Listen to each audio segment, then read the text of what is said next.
নমস্কার, আমি উজ্জ্বল শর্মা শাস্ত্রী বলছি। আজকের ভিডিও শুরু করার আগে আমার গুরুদেব রাম ঠাকুরের চরণে প্রণাম জানিয়ে আজকের ভিডিও শুরু করছি। আজকের ভিডিওর কন্টেন্ট হচ্ছে 5, 6 ও 7 এই তিনটি দিন নিয়ে। 5, 6 ও 7 জানুয়ারি নতুন বছর পড়ে গেছে 2026 সাল। এই 26 সালের কিছু কিছু রাশির প্রচুর অর্থপ্রাপ্তি যোগের সৃষ্টি হয়েছে।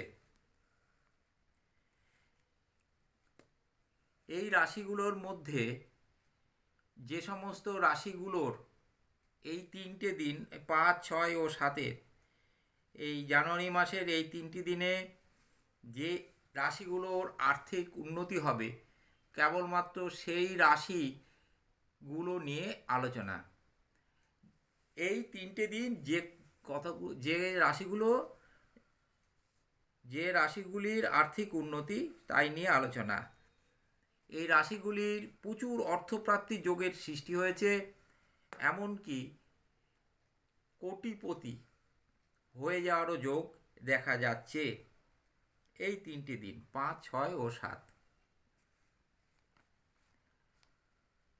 অর্থপ্রাপ্তি যোগ নিয়ে আলোচনা আমি প্রায় করে থাকি এবং প্রত্যেক দিনই বলে থাকি যে আমার বলা রাশিগুলোর সঙ্গে যদি আপনার রাশিগুলো মেলে, তাহলে সেই রাশিগুলোর অর্থপ্রাপ্তির যোগ আছে কিনা তা কোনো অ্যাস্ট্রোলজারকে দিয়ে দেখিয়ে নিন, কোনো ভালো জ্যোতিষীকে দিয়ে দেখিয়ে নিন।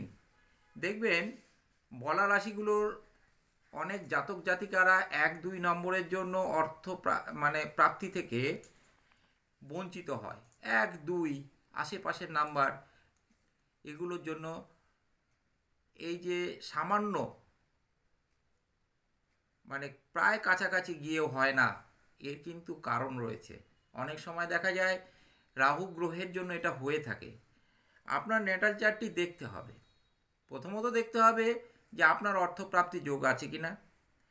তারপরে আপনার দ্বিতীয়পতি কীরূপ অবস্থায় আছে, দ্বিতীয়পতি, একাদশপতি, পঞ্চমপতি, এগুলো দেখতে হবে। ভাগ্যপতি দেখতে হবে। গ্রহের ক্ষেত্রে দেখতে হবে শনি দেখতে হবে, রাহু দেখতে হবে, রাহুর পজিশন দেখতে হবে। রাহুই হঠাৎ অর্থ দিয়ে থাকে, অপ্রত্যাশিত অর্থ কিন্তু রাহুই দিয়ে থাকে। এছাড়া বিভিন্ন রাশির যেমন বিভিন্ন রাশির ক্ষেত্রে দ্বিতীয়পতি, পঞ্চমপতি, একাদশপতি, নবমপতি আলাদা আলাদা হয়ে থাকে। সেই সমস্ত গ্রহগুলো আপনার ন্যাটাল চার্টে কীরূপ অবস্থায় আছে সেগুলো দেখতে হবে। এই জন্য আপনাকে যেতে হবে কোনো ভালো জ্যোতিষীর কাছে। ভালো জ্যোতিষীর কাছে গিয়ে দেখে নিন আপনার অর্থপ্রাপ্তির যোগ সৃষ্টি হয়েছে কিনা। যদি অর্থপ্রাপ্তির যোগ থাকে অথবা সামান্য কিছু প্রতিকারের বিনিময়ে যদি আপনার অর্থপ্রাপ্তি হয়, তাহলে আপনি করিয়ে নিন, তাহলেই আপনার অর্থপ্রাপ্তি ঘটবে। প্রতিকার করিয়ে নিন, তাহলেই আপনার অর্থপ্রাপ্তি ঘটবে। সে হয়তো দেখা গেল স্টোন বা কবচ, এগুলো ব্যবহার করলে হয়তো হয়েও যেতে পারে।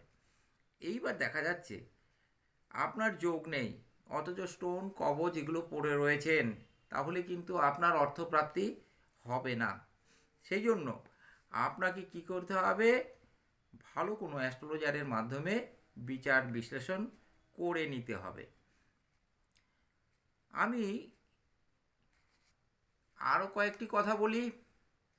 যে সমস্ত রাশিগুলোর অর্থ যোগ আর্থিক যোগের সৃষ্টি হয়েছে, সেই সমস্ত রাশিগুলোর যারা জাতক জাতিকারা আছেন তারা হতাশ হবেন না।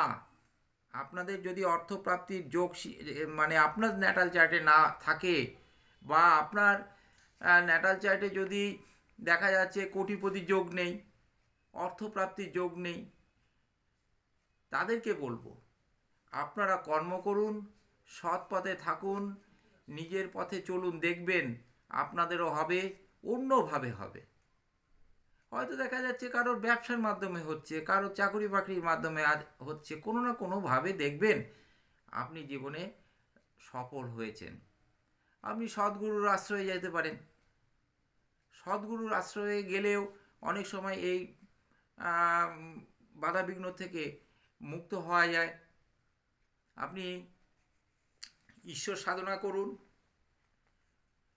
ঈশ্বর সাধনা করুন, তার মাধ্যমেও কিন্তু আপনার জীবনের অনেক পরিবর্তন হতে পারে। গুরুজনদের শ্রদ্ধা করুন, ভালোবাসুন, তাদের পরিষেবা দিন, অসুস্থ মানুষের পাশে দাঁড়ান, অসহায় মানুষের পাশে দাঁড়ান। এই যে শনি, যদি কারোর শনি খারাপ অবস্থায় থাকে, তাহলে আপনারা কি করবেন? দুস্থ মানুষের পাশে দাঁড়াবেন, তাদের খাওয়াবেন। যেমন ভিখারি যারা আছে তাদেরকে সামান্য অর্থ দেবেন, অর্থ প্রদান করবেন। এগুলো করবেন, তাহলে অসহায় দুস্থ মানুষের পোশাক পরিচ্ছদ দেবেন, পোশাক দিতে পারেন। এগুলোর মাধ্যমে আপনাদের কিন্তু গ্রহ প্রতিকার করা যেতে পারে। যেমন শনির ক্ষেত্রে এগুলো করা যেতে পারে। শনিদেব তাহলে বড়ই তুষ্ট হবেন। কালো কালো কুকুরকে খাওয়াতে পারেন, এগুলো করতে পারেন, তাহলে কিন্তু ফল পাবেন। এই যে অর্থপ্রাপ্তির যোগ, এই অর্থপ্রাপ্তির যোগ কিন্তু সবার থাকে না। সীমিত কিছু মানুষের জীবনেই এগুলো থাকে। সীমিত কিছু মানুষ, এর পেছনে ছুটে লাভ নেই। যদি কিনা অর্থপ্রাপ্তির যোগ না থাকে, তাহলে বৃথা কিন্তু হবে সব। অনেকে গাদা গাদা লটারির টিকিট কাটে, শেয়ার মার্কেটে প্রচুর টাকা পয়সা ইনভেস্ট করে। এগুলো করা উচিত নয়। আপনার অর্থ যোগ থাকলে, অর্থপ্রাপ্তির যোগ থাকলেই কেবলমাত্র এই সমস্ত পথে আপনারা অর্থ বিনিয়োগ করতে পারেন। আজকের আলোচনার প্রথম রাশি হচ্ছে কন্যা রাশি। এই কন্যা রাশি কিন্তু অর্থপ্রাপ্তির যোগের সৃষ্টি হয়েছে। ধন বৃদ্ধি হবে, বন্ধু সংসর্গ লাভ হবে, বন্ধুদের কাছ থেকে উপকারও পাবেন, লটারি প্রাপ্তি হওয়ার সম্ভাবনা আছে, ব্যবসায় লাভ, কিন্তু নার্ভের রোগের কিন্তু সম্ভাবনা দেখা যাচ্ছে। আপনারা সবুজ, নীল এবং সাদা পোশাক পরতে পারেন। সবুজ, নীল এবং সাদা আপনার মানে কন্যা রাশির ক্ষেত্রে শুক্রের একটা বড় ভূমিকা আছে। শুক্র, শনি, বুধ, এই গ্রহগুলো ভূমিকা আছে। এগুলো প্রতিকার বিধান, এগুলো যদি ডিস্টার্বে থাকে, আপনার কিন্তু অর্থপ্রাপ্তি হবে না। যাই হোক, প্রাজ্ঞ জ্যোতিষীকে দিয়ে বুদ্ধিমান আপনারা ভালো জ্যোতিষীর মাধ্যমে আপনাদের প্রতিকারটা করে নিন। পরবর্তী রাশি হচ্ছে তুলা।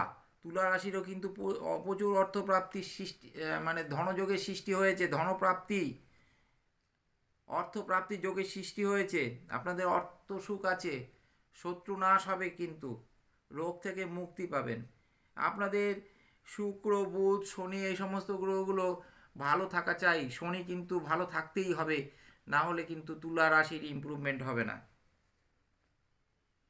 বৃষ রাশি, বৃষ রাশির প্রচুর কিন্তু অর্থপ্রাপ্তির যোগের সৃষ্টি হয়েছে। বৃষ রাশির লটারি প্রাপ্তির যোগের সৃষ্টি হয়েছে। দ্রব্য লাভ, বন্ধু লাভ হবে।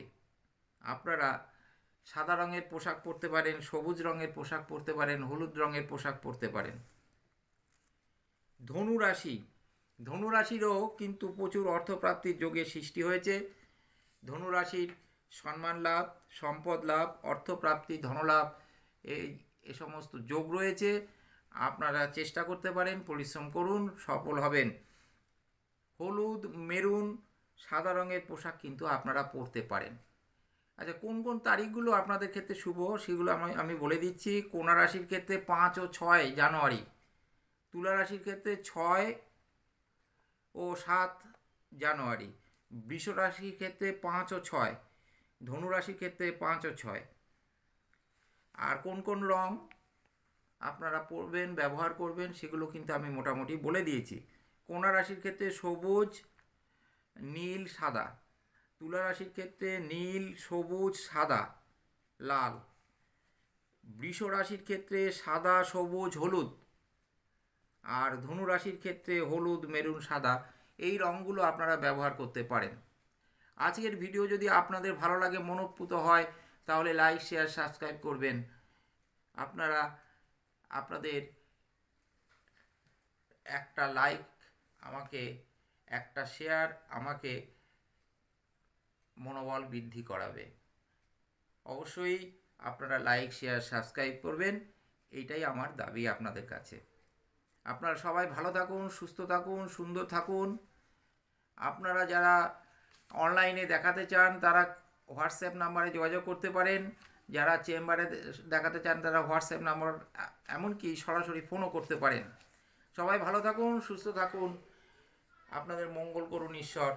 আমার গুরুদেবের চরণে প্রণাম জানিয়ে আজকের ভিডিও আমি এখানেই শেষ করলাম। নমস্কার।